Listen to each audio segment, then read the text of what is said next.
So, thank you for coming in on a Sunday afternoon to have a little chat about one of the finest writers of the 60s and 70s.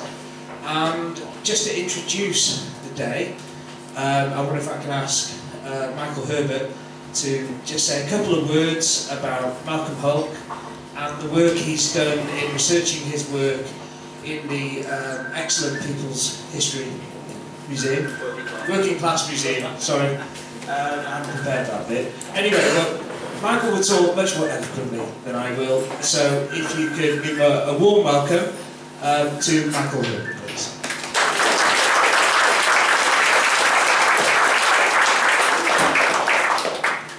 Thanks, Terrance. Thanks very much for organising today and allowing me to speak, to promote my pamphlets, which is available at the end.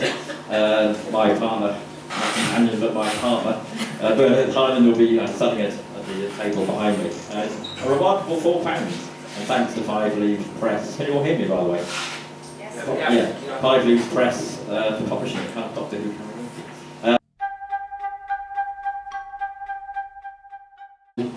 This is what led to what you may be coming up to, which is the war games. War games, yeah. Yeah. And literally, this is what happened. Derek Sherwin came into my office that Bryant and Sherwin would create shambles, which they would then hand over to me to sort out. That was sort of the plan.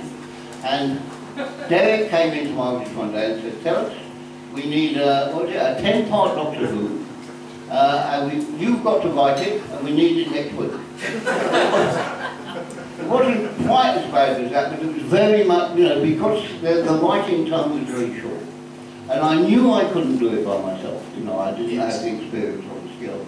So I called in Mac, and Mac and I co-wrote it together. Well, we've got a lovely clip of Mac talking about this creative chaos, but also being very generous, actually, in saying that he couldn't really say where ideas started and began with you. So perhaps it'd be nice to hear from Mac.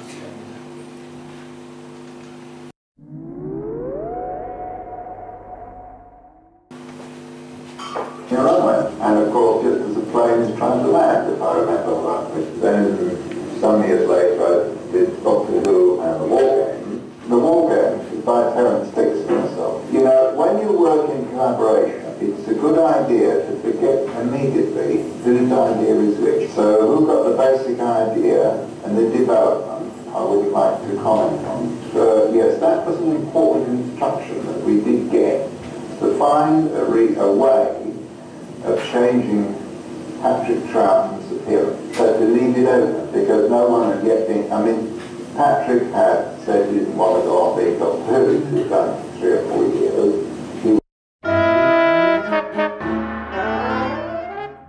We got it all, we got it all out, and we got away with it, as it were, which is how I always felt about it, And I developed a sort of line about the war games, all the conventions and things over the years. Because I would say, well, a 10-part Doctor Who is nonsense, really. 4 is the ideal length, and for 1 to 6 with a good story. 10 is absolute madness as a start. And I said, the war games, well, it opens well, with they think they're in the First World War, and then a Roman chariot comes out of this, that's all good stuff. And then there's the last bit where the Doctor's captured and there's the trial of the Time Lord, and I think those last episode.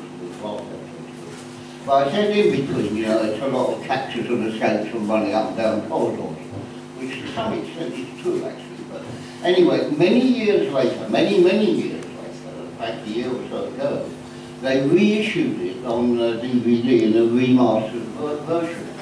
And it got reviewed very extensively in the Doctor Who magazine. And they said, the review started, "Terrance has been talking rubbish about this show for years. He said only the beginning and end is good, the whole show is good. It's a terrific show from beginning to end." And by and large, people seem to think that, it's now grown in reputation and is reckoned to be one of our best things. So I was highly delighted to be told I've been talking rubbish.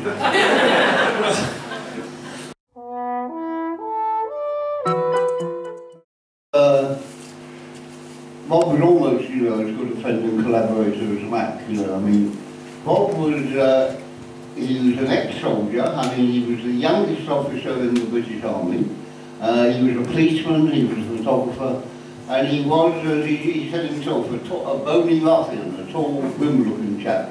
Somebody, a journalist interviewed him and said, Mr. Holmes looks like Sherlock Holmes playing Dracula, which is and he used to frighten people quite a bit, but he didn't frighten me. I was very, very fond of him. And I remember Bob saying to me one time, Bob was, I sort of introduced him to Doctor Who, you know, and he became one of the regulars, and I think he's pretty well one of the best writers on the show, you know, I think very highly of him. And Bob said to me one day, you know, Terrance, he said, one thing I hate is these sort of all-superior beings who descend at the end, you know, gods from the machines sort everything out. They really piss me off, he said. Star Trek is full of them. So obviously, when you got the Deathly Assassin, he revealed, I'm going to give you the dirt on the Time Lords, you know. And I love that, you know. I mean, in all my books and things, where they come back several times, they're Bob's Time Lords, you know, they're Bob's villainous, devious, I mean, there's the Celestial Intervention Agency, you know, the CIA, which does secret service work for Time Lords for known up to, you know, that's great stuff. Well, Vine and Sherwin made the decision to exile, they made several decisions which Barry Letts and I got stuck with. All of them were bad. And the first and the baddest was to exile the Doctor to Earth. Because the Doctor exiled to Earth is not Doctor Who anymore. It's Quatermass, something like that, you see. So neither Barry or I liked it, and we were determined to get rid of it, which we eventually did. But when I first told Mac this story about that they, you know, this decision that the Doctor was going to be exiled to Earth, well, which he knew, of course, you know, from the end of the war games, eventually, we did it. And he said to me, well, he thought Mac was like a sort of human computer, you know, this giant brain went whir, whir, whir, and he thought for a bit, and he said, well, Terrance, you've got two stories. Mad scientist, alien invasion. And I said, oh, come on, Mac, you know, and I thought about it, and I thought, bugger me, right. And I went ahead brooding on it, you see, and I thought that there's got to be a way around it somehow, and I eventually came up with the basic idea of the Silurians, the reptile race, and that was purely a way of circumventing Mac. To win the argument. Yeah, to win the argument. And I worked, you know, I got just the fact that the alien race had been there all along. As far as they're concerned, it's their planet, and we're the alien invaders, you see, which is a nice twist on it. So I had Mac in and told him this, you know, told him this idea. And he thought for a bit, you know, and said, yeah, you've got something there, I can do something with that. And went off and did the Silurians. So the show is back to the basic thing. So there's creative tensions, so the challenge was set. More advanced technology that you could build cities in parts of the world that man has hitherto completely ignored.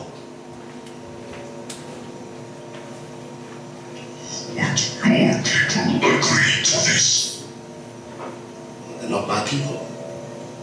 But I think I could convince them on the condition that you release those trapped men first. Someone is from hostility to us. And you to them. Someone has to make a move. Otherwise this whole thing will end up in complete catastrophe.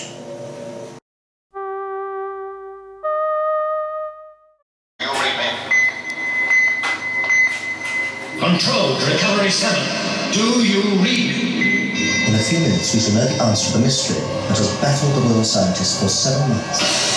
What has happened to astronauts Frank Michaels and Joe Affiefilm? This is Control. This is Recovery 7. What's wrong with the match? That sound. I've heard it somewhere before. This is an emergency. We must alert the world to the menace of an alien invasion. Nothing agreed to success, I read. The astronauts are still missing. For sure, kidnapped. That doctor has volunteered to pilot the recovery rocket. It must be stopped. If that rocket goes up, it means disaster. These astronauts were emitting radiation like walking reactors. I shall recommend an immediate all-out attack.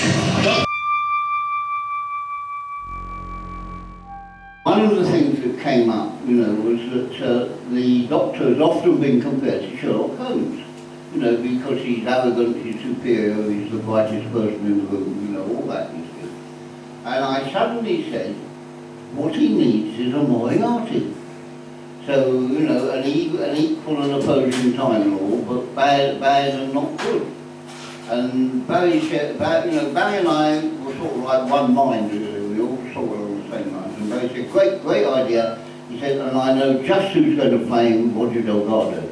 Because so the show, the part of the Master was written and created for Roger Delgado. Nobody else was considered for a moment.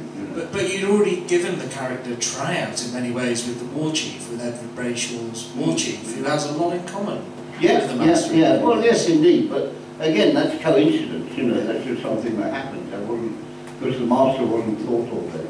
But Barry had worked with Roger, and you know, I think Roger had played the Spanish ambassador in Black Velvet and stabbed him in the back or something. You know, that was a typical when they were both active, typical Delgado. And Roger was just lovely, he really was. Beautiful, you know, brilliant. Gentleman. Well, I always think, especially in Mac's stories, that the Delgado original Master is almost Hannibal Lecter before he's invented. He's charming and witty, and even though he's evil, we root for him. And I think in Mac's story in particular,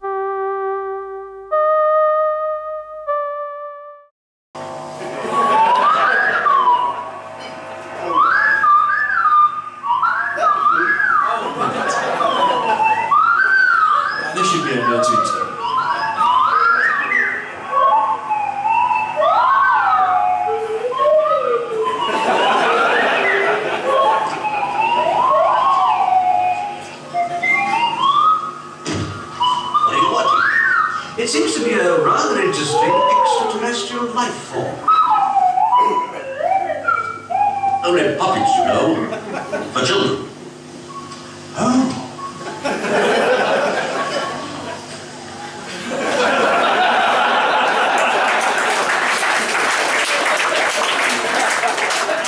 I think that's quite possibly the finest scene in 72 ever.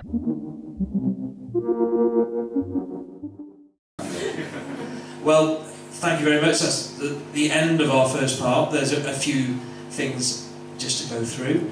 We have, we're now going to announce the winner of our general election Malcolm Hulke episodes, which we'll then show. We'll have a short break while it's on.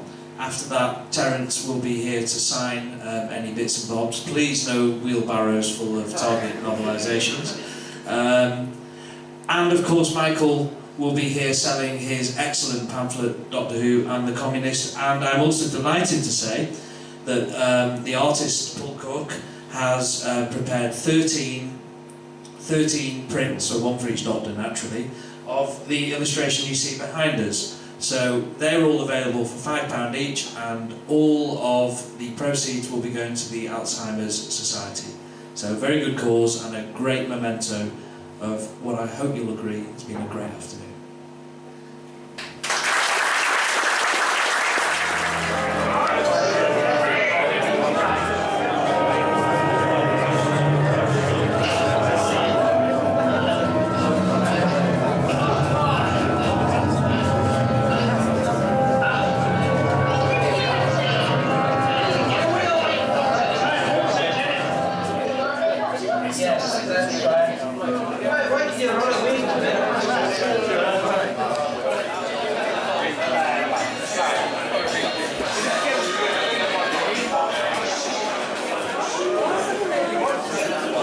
No,